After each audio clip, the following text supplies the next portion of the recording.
So President Trump and the Trump administration have finally done it. They have pretty much put back all the sanctions on Iran after pulling out of the Iran deal. Now, according to the BBC, the Trump administration has reinstated all the sanctions removed under the 2015 nuclear deal, targeting both Iran and some of the states that trade with it. Now, what's interesting about that is that the United States is the only one that signed the deal that actually backed out of that deal. So now what we have is European countries that are still vowing to do business with Iran.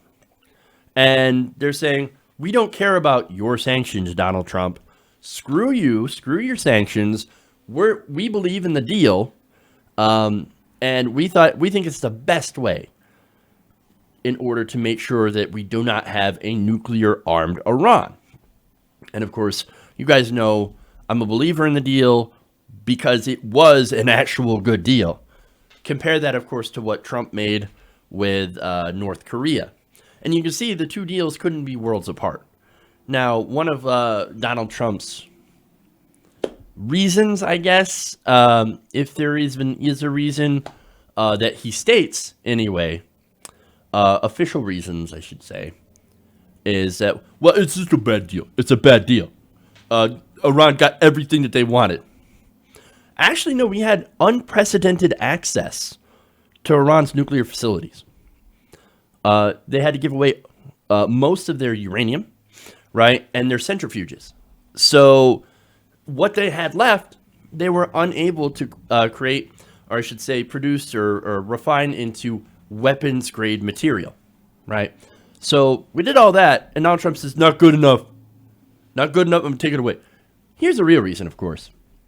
He didn't like President Obama. He basically spent the first 2 years trying to undo everything President Obama has done, and then to try to claim credit. So he says, well, I'm going to get rid of the deal, and I'm going to put pressure on Iran in order to make a better deal. Well, if the better deal looks anything like what you did with North Korea, then we are totally screwed. Anyway, so back to the BBC here, right? So what is being impacted by this?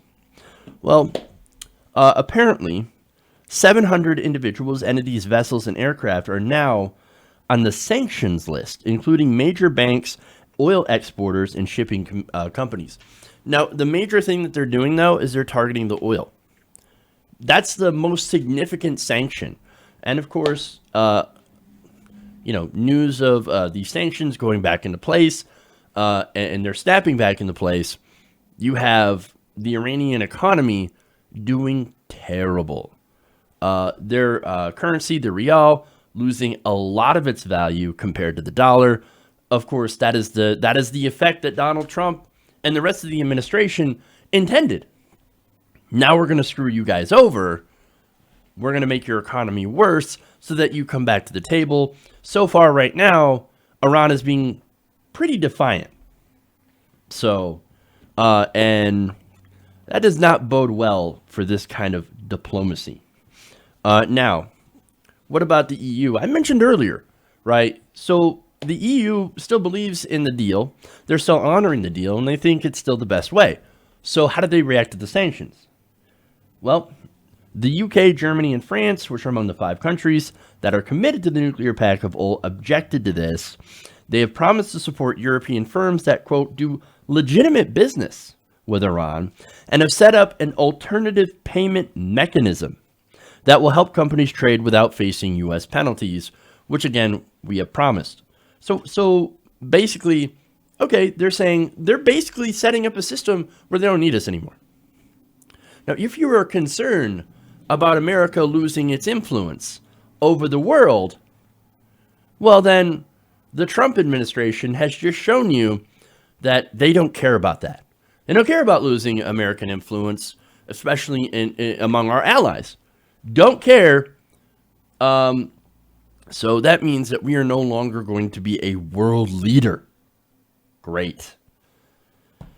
Fantastic. Way to go, Donald Trump. That's what happens when you go it alone, right? Now, I want to go to a couple of exemptions that were kind of interesting. Now, the Trump administration has granted some exceptions to 8 countries to continue importing Iranian oil. Now, they didn't name them. They didn't name them, but here's a few guesses, right? Italy, India, Japan, South Korea, Turkey, and China. So they're exempted from the rules, right? They're exempted from the sanctions. They can still buy Iranian oil. Fascinating. He said, too, will eventually stop imports. This is Stephen Mnuchin. He said, 2 would stop imports, and the other 6 would greatly reduce imports. And, of course, the reaction from Iran, they are very, very angry. There's a lot of protests in the streets, of course. But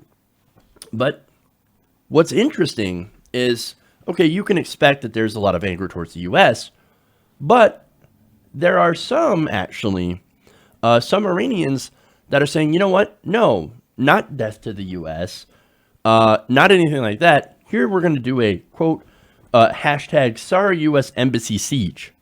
Because these sanctions going back in Iran actually coincide with the U.S. Embassy siege back in 1979. So that's fascinating when it comes to the timing, right? Now, that hashtag has about 19,000 tweets from Iranians. One user saying, over the past 40 years, the Islamic regime of Iran tried to prevent the U.S. and Israel as Iran's enemies. Tried to present the U.S. and Israel as Iran's enemies. But Iranian people do not think like mullahs. We love all nations and all people of the world. Another one said, America is not our enemy. Our enemies have taken us as hostages in our own home. So that suggests that, like, there's a lot of people that are very, very upset with the current leadership. Now, is that a result of the sanctions? I actually don't think it is. I think the best thing for Iran, ironically, is to open it up, to allow U.S. corporations, I know, right? That strange idea coming from somebody who's always railing against the corporations, allow them to get into Iran and to start doing business with the Iranian people and start influencing the Iranian economy, right? You do that, once people start to get comfortable, they start to abandon Islamic religious fundamentalism. And not just Islamic, but any sort of religious fundamentalism. The wealthier people are, when people stop being so desperate, they stop clinging to religion, fundamentalist religion, so tightly, right? And you see a lot of young people in Iran are not interested in the Islamic fundamentalism. I mean, there were stories going back years ago where young people in Tehran were secretly getting together for like giant swimming pool orgies, right? That's some crazy stuff. But when you repress people so much, they start to turn on their oppressors. Putting these sanctions are not hurting the mullahs. These sanctions hurt regular Iranians. The same irregular Iranians that apparently the administration is counting on and doing some sort of revolution in Iran. You don't do that. Economic sanctions are actually the opposite of what you should do. Go back and make the same deal with Iran. Open it up to Western, corporations and Western culture, and you're going to see Iran change. So, look, that's what you should do. But of course, that's not what we're going to do, because we have right now, we have an ally in Israel that is itching to go to war with Iran. We have Saudi Arabia, that is a so-called ally, that is itching to go to war with Iran. We have people like John Bolton and Mike Pompeo in the administration that have, throughout their past, have consistently pointed at Iran and said that I want to go to war. We should go to war with Iran. The neocons and the military-industrial complex, they want a war with Iran. And of course, snapping these sanctions back into place is one way that they're determined to do so. So to steer us in that direction, we should not go in that direction. We need to go back to doing an Iran deal. And look, maybe if Donald Trump does what he did with NAFTA, goes back to the table and pretty much puts in the same deal but slaps his own name on it, I'll be happy. You know what? I'm not going to give him shit for that. Because overall, as I said before, the Iran deal is a good deal. We need to go back to that. We need to prevent a nuclear armed Iran, of course, and that's the way to do it. Hey guys, hopefully you enjoyed that free video. Now I'm going to have to ask you a favor. Between the demonetization and the YouTube algorithm messing around with view counts, etc., we're having a hard time adjusting to the new YouTube reality, which is where you guys come in. See, we have a Patreon, patreon.com/TYTNation, set up to help us rely on you guys, the viewers, instead of big corporate ads. Look, you know the show. You know I'm not in favor of big corporations anyway.